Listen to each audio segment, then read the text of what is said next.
네, 무엇이 본질인가, 무엇이 중요한가라는 제목으로 한번 말씀을 오늘 나누겠습니다.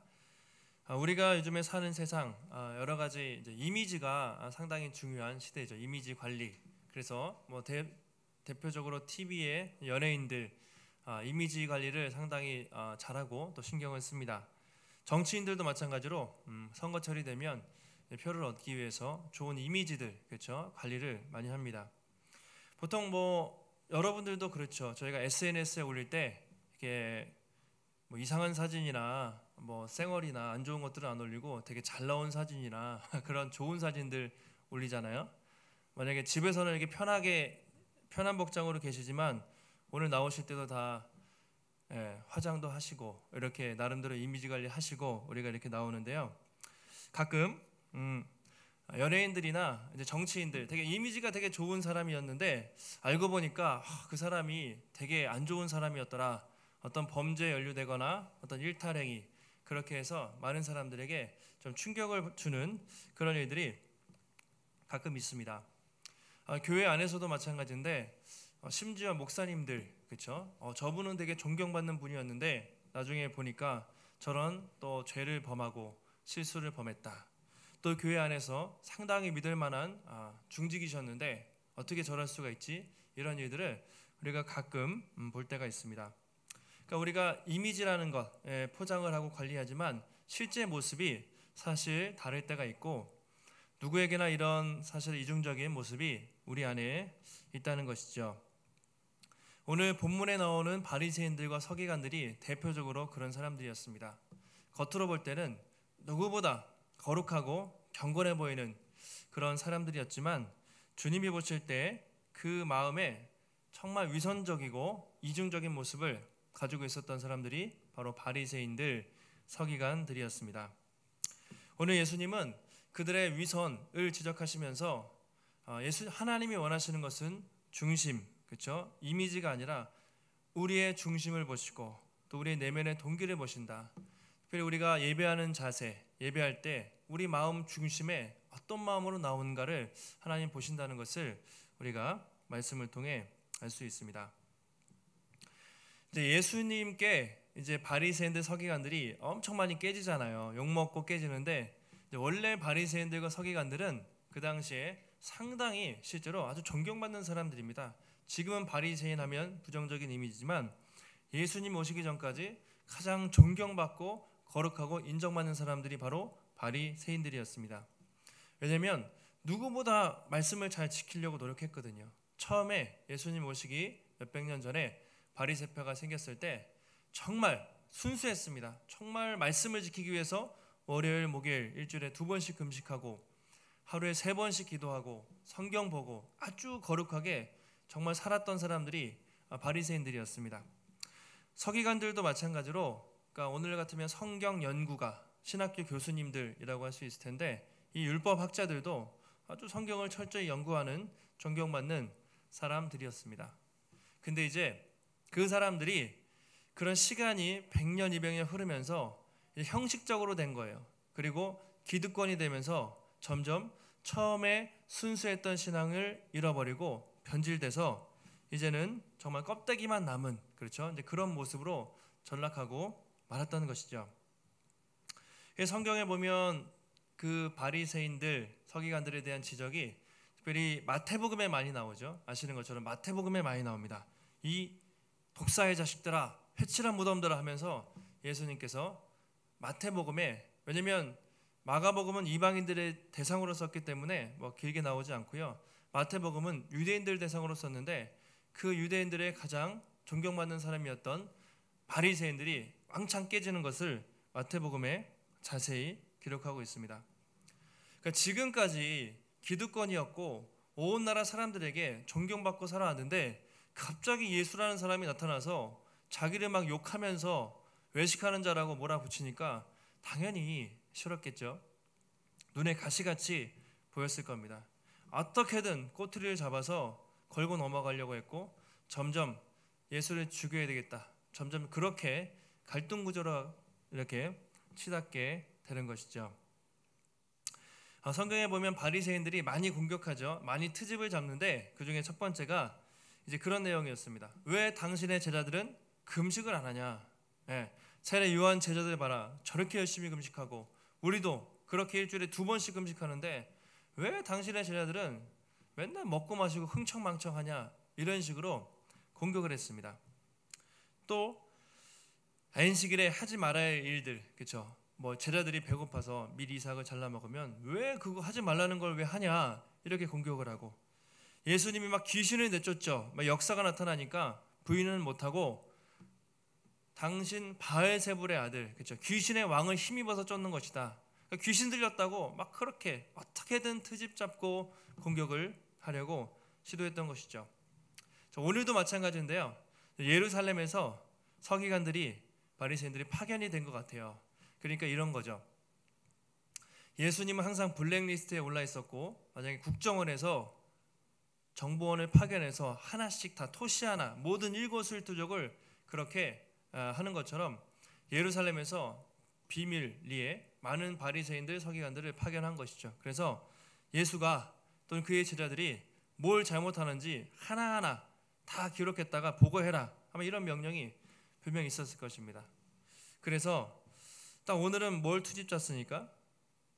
제자들 몇 명이 손을 씻지 않고 그냥 부정한 음식으로 음식 먹은 거 잘 걸렸다. 그것을 트집을 잡아서 공격을 하는 것이죠.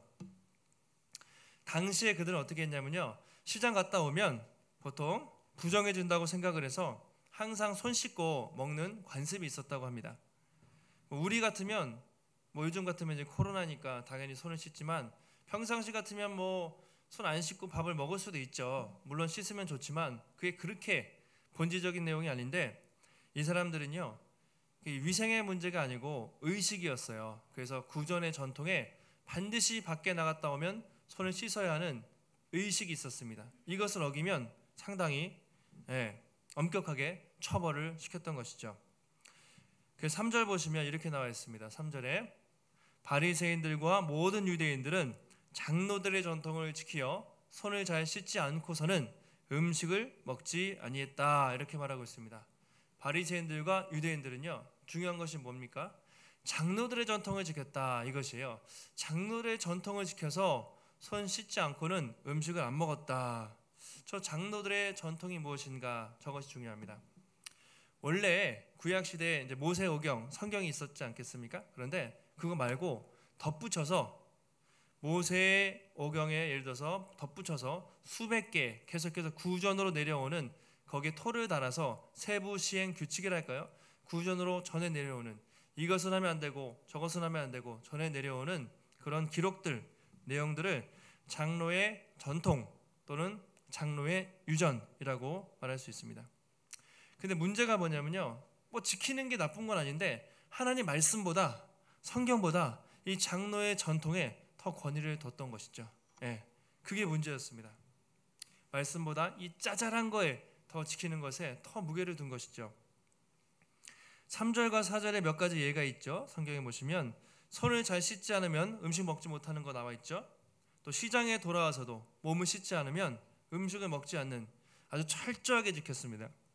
그리고 잔과 주발과 녹그릇을 씻어야 된다, 이런 세부 시행 규칙들이 아주 많이 있었던 것이죠. 들어보신 분도 계시겠지만 이런 탈무드 또는 미슈나라고 하는데요, 이런 성경의 내용들에 덧붙여서 이제 구전으로 전해오는 것들을 모음집으로 기록한 것이 또 미슈나라고도 하고, 나중에 이제 탈무드라고 해서 아마 들어보셨을 겁니다.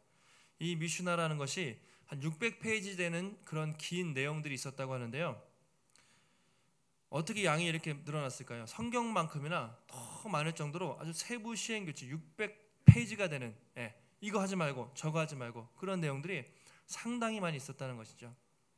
왜냐하면 본질을 잃어버린 거예요. 성경 말씀 내용은 잃어버리고 자기들이 계속 불필요한 것들을 추가해서 이것을 지켜야 된다, 그렇게 강조를 했다는 것이죠. 출애굽기 20장을 보면요, 십계명이 있죠. 예를 들면 십계명, 자, 안식일을 기억하여 거룩히 지키라, 이렇게 되어 있습니다. 그런데 구약 율법에 613가지의 이런 해야 될 것과 하지 말아야 될 명령들을 그들이 전해 내려오는 전통이 있었다고 해요. 예를 들면 십계명을 이 10계명 중에 네 번째 안식일을 기억하여 지키라 이 계명을 24장으로 세분화하고 거기에 39가지의 시행 규칙으로 나눠서 지킨 것이죠. 예를 들면 안식일에 4km 이상 걸으면 일이 돼요. 일하면 안 되잖아요. 일이 되기 때문에 금지. 안식일에 웅덩이에 양이 빠져 있거나 그 짐승이 빠져 있을 때 구해주면 안 됩니다. 금지. 또 짐을 운반해서 이동하면 안 되는 금지. 그런 것들이 하지 말아야 될 것들이 그냥 자기들의 전통으로 수십 개씩 그렇게 있었던 것이죠. 그러니까 안식일에 이렇게 밀이삭 추수하는 것도 금지였어요. 그래서 제자들이 뭐 미삭을 불어가지고 먹었다는 표현이 있는데 그게 그들의 규정상 성경에는 나와 있지 않은데 장로의 전통에 보면 위배되기 때문에 왜 안식일에 하지 못할 일을 하냐고 공격을 했던 것이죠. 그러니까 중요한 것은 안식일을 잘 지키는 거예요. 그런데 이 세부적인 규칙, 이 비본질적인 것들로 치우쳐서 정말 중요한 본질을 잃어버리게 만들었던 것이 그들의 잘못이었던 것입니다. 그래서 수백 가지의 수백 페이지의 그런 전통들이 있었고 사람들이 그것을 지키지 않으면 정죄하고 공격하고 했던 것이 당시의 유대인들의 모습이었습니다. 그래서 그 서활서라고 있는데요. 이런 내용이 있어요. 그러니까 예를 들면 이제 하나 보여주시면 그들이 지켰던 규정에 손 씻기를 태만히 하는 것은 현세 및 내세에 벌을 받아 마땅한 행위다. 그는 사형에 해당하는 죄를 범하고 있다. 예를 들면 손 안 씻는 게 아주 잘못된 게 아니라 저 정도였어요. 그만큼 엄격하게. 근데 너희들이 왜 그걸 어기냐 이런 얘기죠. 만약에 저런 식으로 하면 여러분 식사할 때 우리가 손 안 씻으면 뭐 지옥 갑니까? 그럼 오늘 교회 오실 때 짐을 들고 오신 분들은 다 안식일 규정 어기신 거고요. 4km 밖에서 오신 분들은 다 어기신 거예요. 이것도 하면 안 되고 저것도 하면 안 되고 그런 것들이 너무너무나 많았던 것이죠. 그러면서 정작 하나님을 예배하는 그 중심은 다 놓치고 있었어요. 저런 짜잘한 것에 얽매여 있어가지고 그것이 예수님 당시의 유대인들의 모습이었습니다.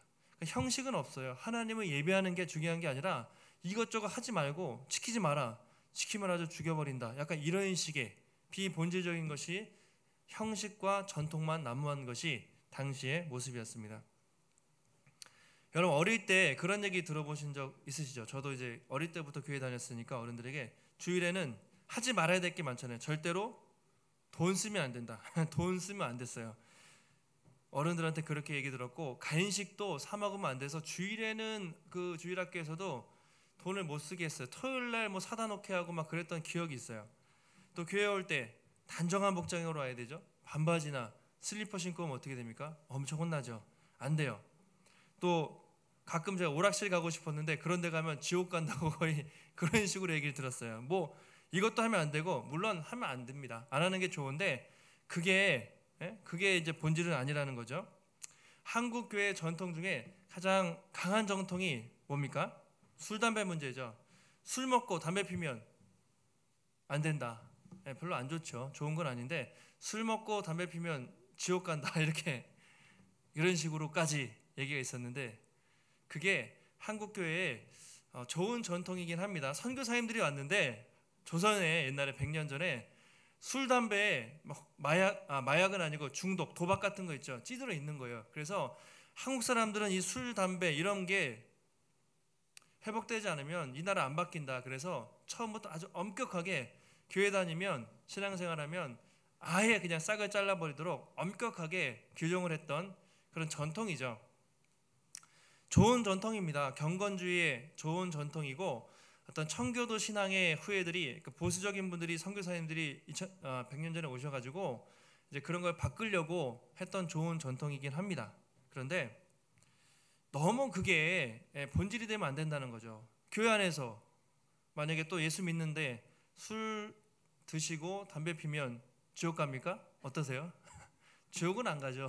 물론 예수님 잘 믿으면 알아서 당연히 끊겠지만 그런 것들 때문에 옛날에 교회 오고 싶어도 정죄하고 이런 일이 많아요.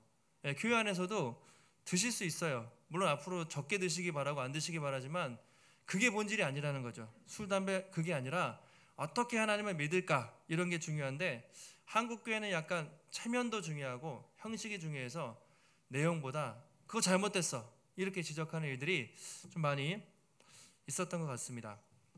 오래된 교회들은요 이런 것도 있대요. 새 가족들이 오면 텃세를 부린다는 거죠. 식당에 올라갔는데 자기들끼리 맡아놓은 자리가 있어요. 그 누가 모르는 사람이 오면 눈치를 줘요. 이렇게 반겨줘야 되는데 뭐 그런 전통도 안 좋은 전통이죠. 그런 것도 있을 수 있고요. 예를 들면 저희는 다 크게 해당은 안 됩니다. 교회가 크지 않기 때문에 그리고 오래되지 않아서 그런 것들이 없지만 어떤 교회는 엄격한 교회는요 예배당 안에서 커피나 음료수를 못 마시게 해요. 지금도 대부분 그렇긴 하죠. 그래서 저도 가끔 가다가 이렇게 다른 교회 갔을 때 그냥 무의식적으로 갖고 가는데 안내위원이 뭐 드시면 안 돼요. 예를 들어 이렇게 얘기 들은 적도 있는데요. 여러분 어떻습니까? 교회 안에서 커피를 음료수 잔을 청년들은 그거 자연스럽잖아요. 이렇게 카페에서나 교회 카페도 많은데 예배당 가지고 들어와서 가지면 이렇게 놓고 예배 드리는 게 잘된 겁니까? 잘못하는 겁니까? 어떻습니까? 그게 좀 자율적으로 할 수도 있잖아요. 물론 안 하는 게 좋지만 만약에 새 가족이 모르고 왔는데 안내위원이 아니 누가 우리 교회는 본당에서 마시면 안 됩니다. 가지고 나가세요. 이럴 수는 없잖아요. 그러니까 바리새인들이 2000년 전에도 커피 안 마시는 게 중요하죠. 술 담배도 안 하는 게 중요한데 그게 아니라 본질적으로 하나님을 어떻게 예배하는가가 더 중요하고 상황에 따라서 좀 자유롭게 할 수도 있지 않습니까? 그런 것들을 주님이 지적하고 있습니다. 그러니까 5절에 이렇게 돼 있죠.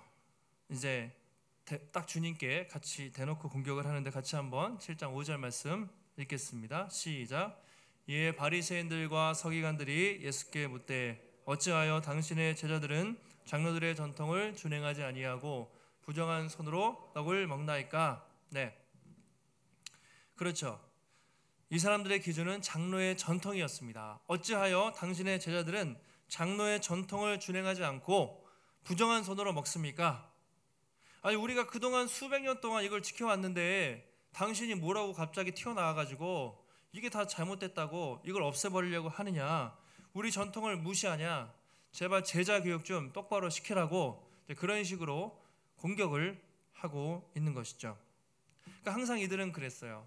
이 내면의 동기, 그 마음의 거룩함보다 체면, 형식적인 것, 겉으로 보이는 것을 훨씬 더 중요하게 생각했다는 것이죠. 정말 중요한 것은 무엇입니까? 말씀의 정신은요, 하나님을 사랑하는 것이고요, 이웃을 사랑하고 배려하는 것이거든요. 근데 그것을 놓쳐버리고 하나님을 경외하지도 않고 이웃을 배려하는 마음도 없이 왜 이걸 지키지 않냐라고 형식적으로 지켰던 그런 모습을 주님이 적나라하게 지적하고 있다는 것이죠. 우리가 참 이제 예수님과 바리새인들의 논쟁이 계속 갈수록 심해지고 마지막에 결국 예수님이 그것 때문에 돌아가신 거죠. 십자가에 돌아가셨는데 참 우리가 세상에서 가장 바뀌기 힘든 사람들이 누굴까? 이 바리새인들을 보면 알 수 있는 것 같아요. 그러니까 대놓고 막 살고요, 실수하고 이렇게 잘못한 사람들은 돌아올 가능성이 많거든요. 그런데 종교적으로 되게 거룩해 보이고 남들이 봐도 잘해요. 하나님 앞에 열심도 있어요. 이런 종교성이 투철해 보이는 사람, 이런 사람들이 변화되기가 힘듭니다.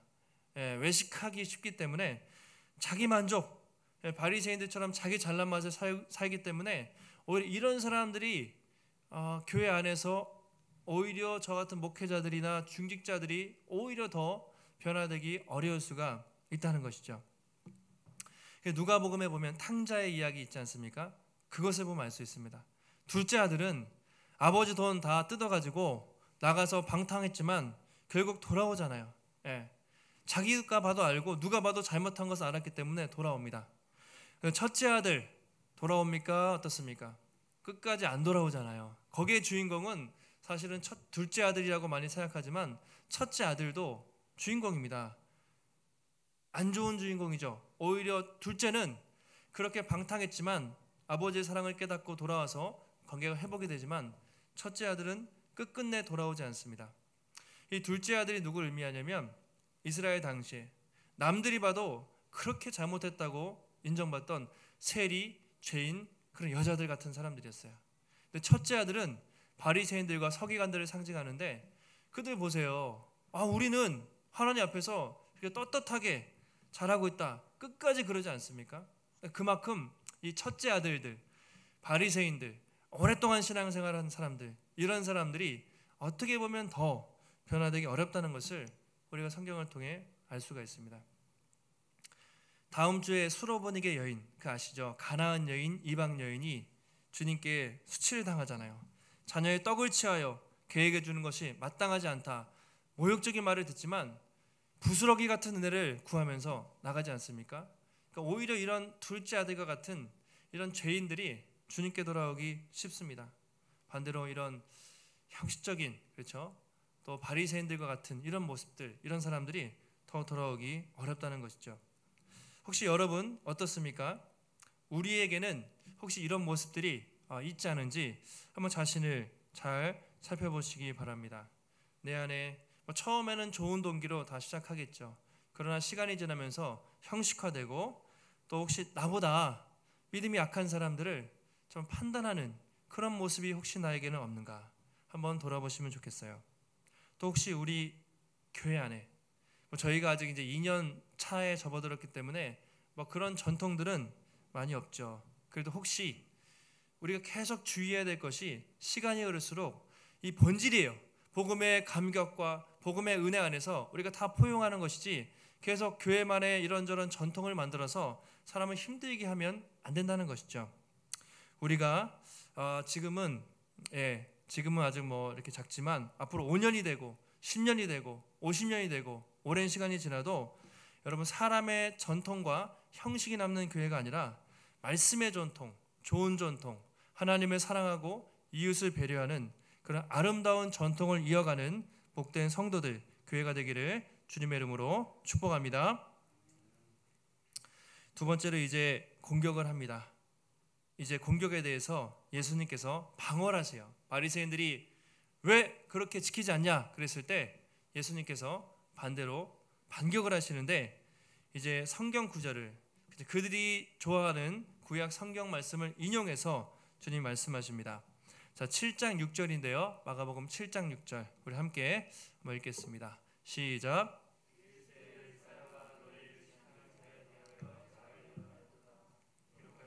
이 백성이 입술로는 나를 공경하되 마음은 내게서 멀도다. 네, 이사야 말을 인용하면서 29장이죠.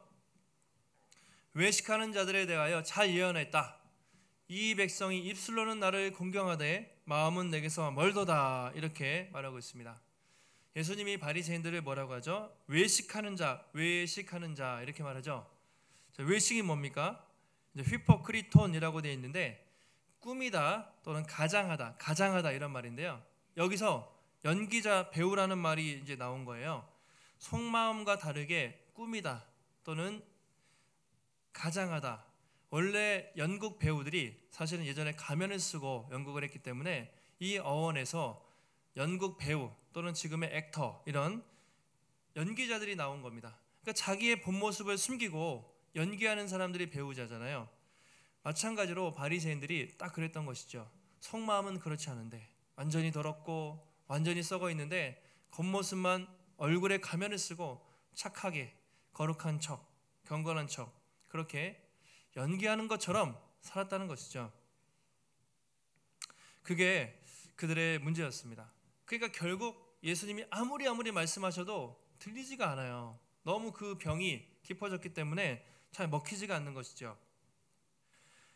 자, 이사야 29장의 내용을 잠깐 보시면요. 구약 시대도 어땠냐면 입술로는 나를 공경하되 마음은 멀도다 이렇게 얘기했죠. 그 당시에 사람들의 모습이 어땠냐면 입술로는 그러니까 이사야 시대입니다. 한 600-700년 전이겠죠. 구약 시대 600-700년 전에 하나님 공경하고 하나님 사랑합니다. 입술로는 엄청나게 그랬다는 것이죠. 그런데 하나님이 보실 때 그들의 속마음은 하나님을 완전히 떠나 있었습니다. 어떻게 보면 알 수 있냐면요. 그들이 형식적으로는 제사를 너무 잘 지냈어요. 이사야 시대에 형식적으로 주일이 안식일이 되면 구약의 율법 제사들 하나도 빠지지 않고 그대로 다 지켰다는 것이죠.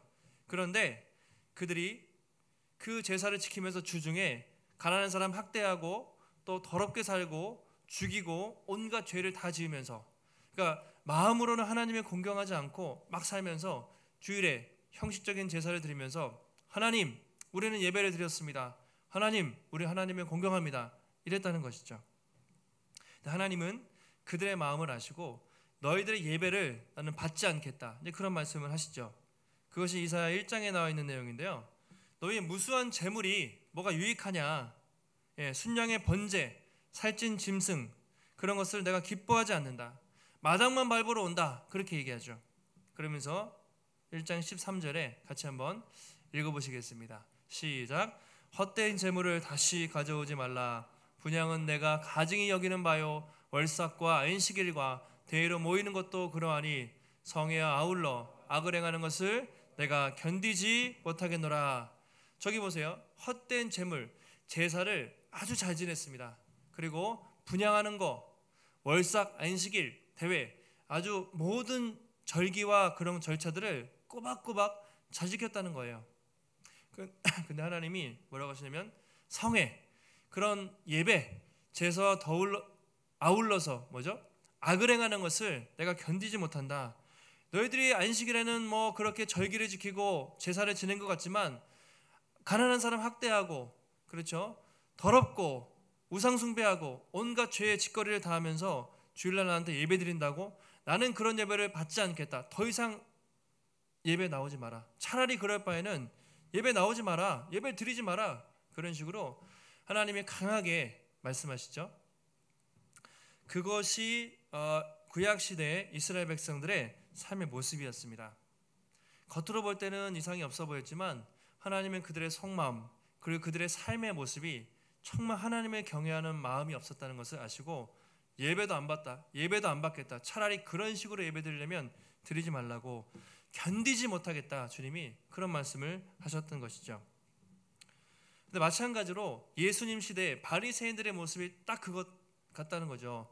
그래, 너희들이 겉으로는 그렇게 수백 개의 규정들을 넣고 안식일을 지키고 금식도 하고 형식적으로 하지만 너희들의 마음속에 나를 얼마나 무시하고 있냐, 그리고 약한 사람들을 얼마나 학대하고 있냐, 그 속으로 얼마나 더럽고 추악한 생각을 하면서 그렇게 살고 있냐, 그 모습을 주님이 이사야의 모습을 통해서, 말씀을 통해서 지적하고 있는 것이죠.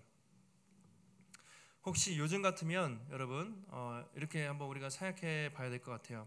일주일 동안 여러분 예배, 우리가 예배 자리에 나와서는 누구나 잘 드리시죠. 겉으로 드리는데 저를 포함해서 우리 모두가 정말 예배를 드릴 때 혹시 정말 하나님을 향한 그런 마음으로, 경외하는 마음으로 드리는가, 아니면 세상에서 나의 삶은 하나님과 관계가 없어요, 내가 하고 싶은 대로 막 살다가 주님 제가 그래도 주일은 지키잖아요, 예배는 드리지 않습니까?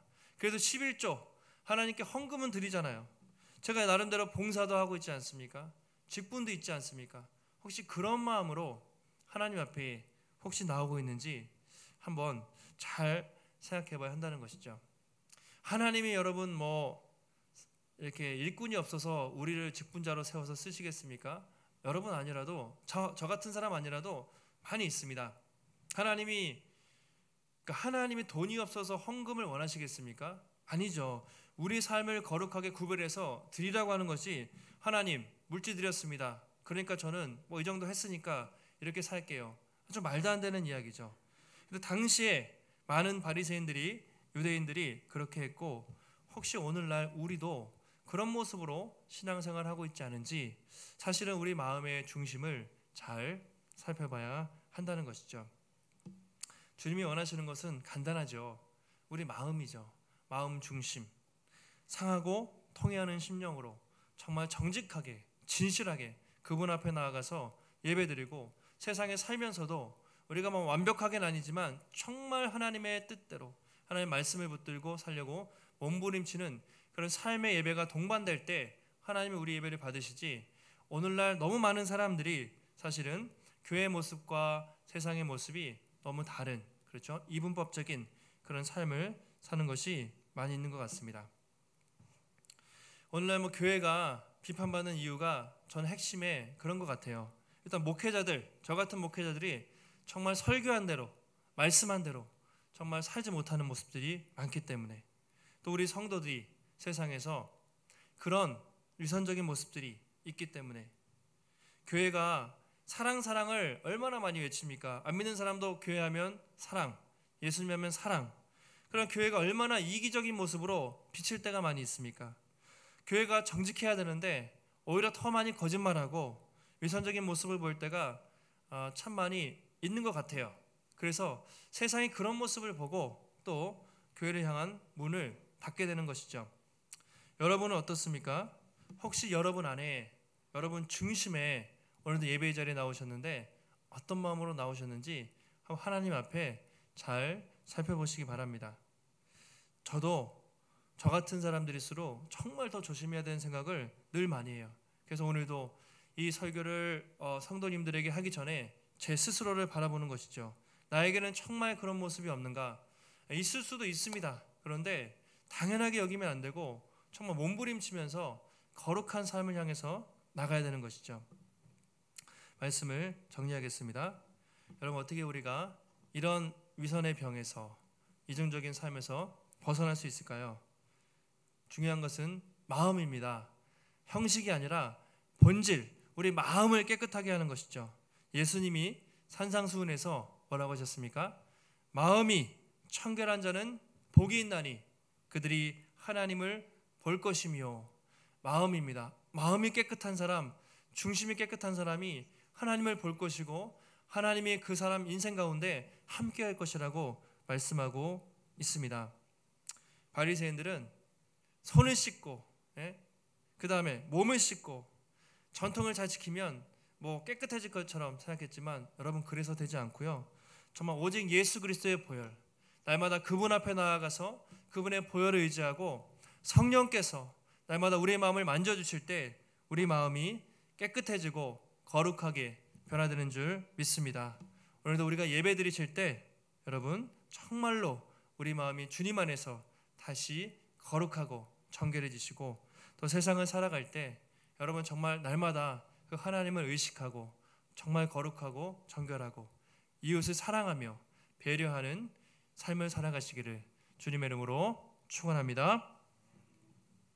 하나님 감사합니다. 오늘도 하나님의 말씀을 우리가 들었습니다. 2000년 전에 바리새인들이 참 겉으로는 참 그런 형식을 너무나 잘 지켰지만 주님은 그들의 마음속에 있는 위선을 지적하시고 또 하나님 이중적인 삶을 고치라고 말씀하셨습니다. 하나님, 먼저 우리 자신이 주님 앞에 설 때 정말로 하나님을 경외하는 마음, 하나님을 사랑하는 마음, 두려워하는 마음으로 하나님 우리가 거룩하고 정결한 삶을 살게 하시고, 또 주님 앞에 예배 드릴 때 그런 모습으로 예배하게 하시고, 세상을 살아갈 때 정말 날마다 하나님을 의식하며 하나님 오직 성령의 그 은혜 가운데 하나님 우리의 마음을 주님께 드리며 거룩하고 정결한 삶을 살게 하여 주시옵소서. 교회 안에 또 혹시 우리 안에 오래된 잘못된 전통들이 쌓여가고 있지 않습니까?